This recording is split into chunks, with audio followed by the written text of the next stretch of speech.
ويعلمكم الكتاب والحكمة ويعلمكم ما لم تكونوا تعلمون فاذكروني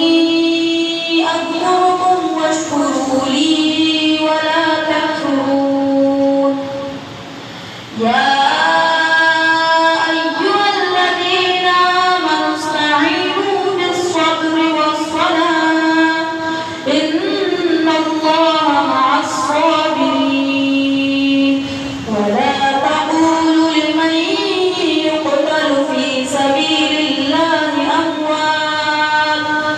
بل أحياء ولكن لا تشعرون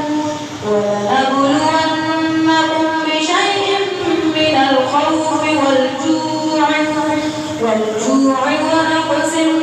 من الأموال والأنفس والثمرات وبشر الصابرين الذين إذا أصابتهم مصيبة قالوا إنا لله وإنا إليه راجعون أولئك عليهم صلوات من ربهم ورحمة وأولئك هم المهتدون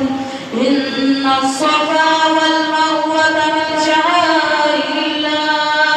فمن حج البيت واعتمر فلا جناح عليه أن